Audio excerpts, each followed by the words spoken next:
बिस्मिल्लाहिर्रहमानिर्रहीम, अस्सलाम वालेकुम। मैं हूं दिशान अहमद सिद्दीकी। आप देख रहे हैं सबसे पहले पाकिस्तान। आज मैं बात करूंगा नैब कवानीन में तरमीम पर। सुप्रीम कोर्ट ऑफ पाकिस्तान में हुई समाअत पर मुख्तलिफ खबरें ज़ेर गर्दिश हैं और जितने मुद्दी बात, जितने यूट्यूबर, जितने व्लॉगर, हर किसी का अपना अपना तजिया, हर कोई जो है उस समाअत को अपने नज़रिए से और अपने हिसाब से जो है उस समाअत को जो है सामीन की नज़र में जो है पेश कर रहा है। तो मैंने कहा थोड़ा सा मैं इस पर आज तजिया दूँ। इससे पहले मैं बात करूँगा पाकिस्तान तहरीक-ए-इंसाफ की जो एक काबीना है और उनकी कोर कमेटी है।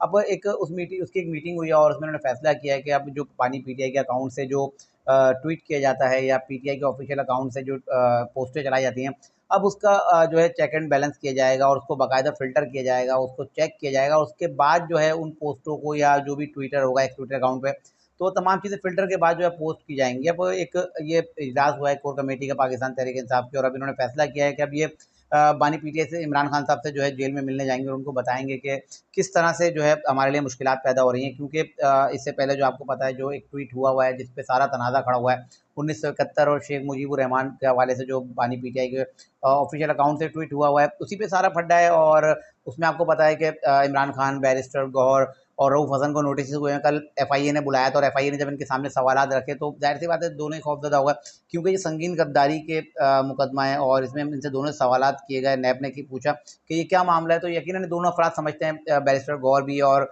रऊफ़ हसन भी, कि अगर हमारे खिलाफ ये मुकदमा दर्ज होता है तो हमारे खिलाफ संगीन गद्दारी के जो दफ़ात लगाई जाएँगी और उसके बाद किसी अदालत से शायद हमें कोई रिलीफ़ भी ना मिल सके और हमें ज़मानत भी ना मिल सके, क्योंकि ऐसी सेक्शंस लगाई जाएँगी जो नाकाबिल ज़मानत होंगी।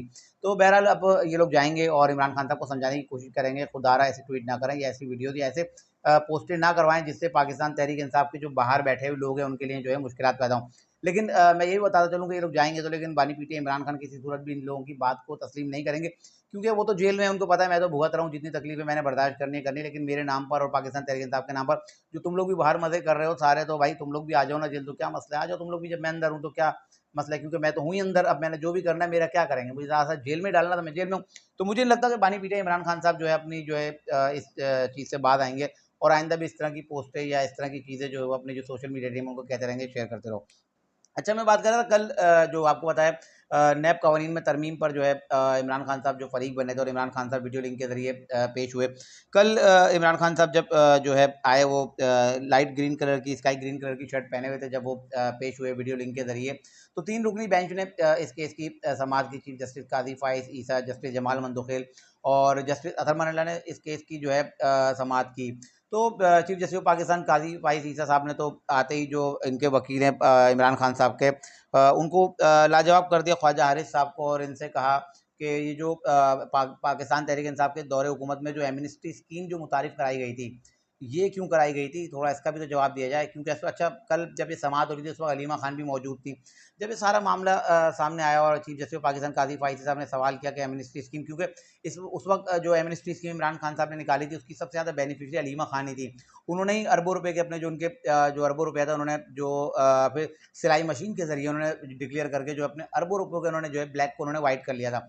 तो chief justice of Pakistan Qazi Faiz साहब का सवाल था और उसके बाद जो है वकील साहब के पास, ख्वाजा हारिस जो वकील थे इमरान खान के, उनके पास कोई जवाब ही नहीं था। ना इमरान खान साहब का इसका जवाब था, क्योंकि उन्होंने फिर इमरान खान साहब की तरफ भी देखा, लेकिन ना इमरान खान साहब के पास जवाब था, ना उनके वकील के पास इसका जवाब था। क्योंकि क्या जवाब होगा? क्योंकि इमरान खान साहब ने एमनेस्टी स्कीम दी और एमनेस्टी स्कीम से कितने लोग फैज़याब हुए।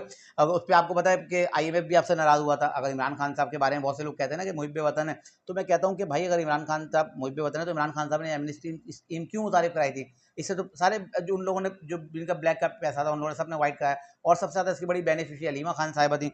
तो बहरहाल उसके बाद जब इस केस की समाअत हुई और जब पूछा गया, इमरान खान साहब के वकील थे कि इमरान खान साहब के दौरे हुकूमत में भी तो नैब में कवानीन में तरमीम की गई थी, क्या वो पार्लियामेंट के ज़रिए की गई थी या ऑर्डिनेंस के ज़रिए की गई थी? तो उस पे इमरान खान साहब के वकील ने कहा कि वो तो ऑर्डिनेंस के ज़रिए की गई थी और 2019 में की गई थी। तो उस पे फिर जज साहब ने पूछा कि जब ऑर्डिनेंस पे तरमीम की गई तो उसके बाद उसकी मुद्दत में तो आपने इज़ाफ़ा भी किया था। तो वकील साहब ने जी बिल्कुल उसमें उसकी मुद्दत में इज़ाफ़ा किया गया था। फिर जज साहब ने सवाल किया कि जब मुद्दत जब ख़त्म हुई तो उसके बाद मज़ीद तौसीक़ के लिए आपने उसको पार्लियामेंट में भेजा था? तो उन्होंने कहा बिल्कुल पार्लियामेंट में भेजा था। तो मैंने कहा पार्लियामेंट में जब भेज दिया तो पार्लियामेंट से इस कानून को पास क्यों नहीं कराया गया? तो फिर वकील साहब ने कहा कि इसमें एनआरओ का मसला था और एनआरओ का चक्कर था, इस वजह से ये कानून जो है नैब कवानीन में तरमीम इमरान खान साहब पहले ऑर्डिनेंस करिए फिर पार्लियामेंट के ज़रिए चाहते थे, तो सिर्फ एनआरओ की वजह से उस कानून में जो है तरमीम नहीं हुई। तो बहरहाल इमरान खान साहब के जो वकील है इसमें कोई सही जवाब नहीं दे सके। तो उसके बाद जो है चीफ जस्टिस कासिफ फाइसी साहब ने जो है इमरान खान साहब के वकील से पूछा कि आप ये बताएं चेयरमैन नैब कौन है। तो आपको पता है इस वक्त जो है वो एक साबिक जनरल हैं।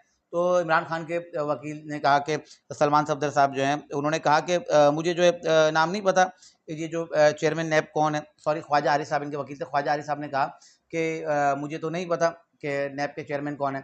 तो उस पर जस्टिस अथरमान अल्लाह ने कहा कि अगर आपको नहीं पता तो मैंने कल जो 13 सफ़ात पर मुश्तमिल एक फ़ैसला जारी किया, आपने वो पढ़ा है? तो ख्वाजा आरिफ ने कहा बिल्कुल मैंने पढ़ा है। तो बोले जब आपने वो फ़ैसला पढ़ा है तो फिर आपको जो है चेयरमैन नैब का नाम क्यों नहीं पता?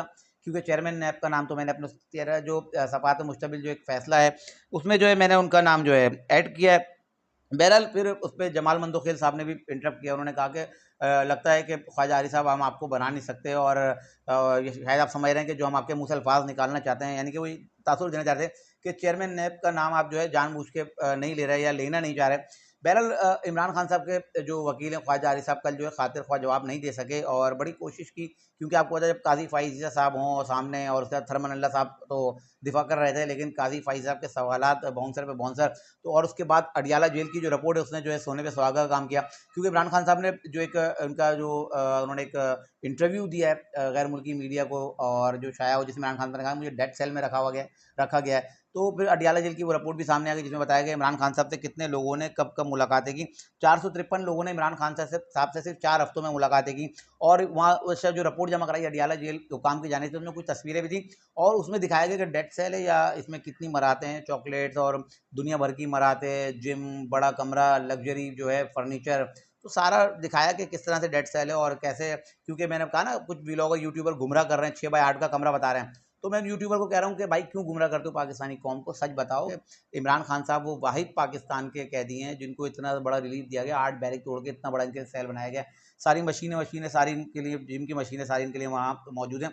तो बहरहाल जब वो रिपोर्ट जब देखी चीफ जस्टिस साहब ने, तो कभी वो रिपोर्ट देखते, कभी इमरान खान साहब की तरफ देखते, कभी इमरान खान साहब के वकील की तरफ देखते, ख्वाजा आरिफ साहब की तरफ देखते कि इतना बड़ा झूठ के आप कह रहे हैं डेथ सेल में रखा गया, हमें मराते नहीं है, इतनी तस्वीरें ये मराते नहीं तो और क्या है।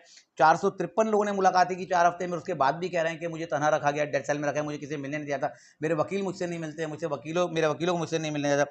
तो बहरहाल इमरान खान साहब का कल जो है सही से जो है उनकी जो नैब कवानीन तरमीम केस की जो समाअत हुई है उसमें इमरान खान साहब को बड़ी शर्मिंदगी का सामना करना पड़ा है। अच्छा, दूसरे यूट्यूबर और व्लॉगर तो बड़ा इसको हकाइक से पे जो मबनी बात है उससे बिल्कुल हकाइक से के बरक्स पेश कर रहे हैं, पता नहीं क्या क्या अपनी तरफ से क्या क्या बातें पेश कर रहे हैं। तो मैंने कहा कुछ ये खबर थी तो मैं आपके साथ शेयर कर दूं, तो मैंने कहा आपको बता दूं। तो इंशाल्लाह मज़ीद खबरों और नई तहज़ीर के साथ फिर हाज़िर हूँगा, तब तक के लिए याद दीजिए अल्लाह हाफ़िज़।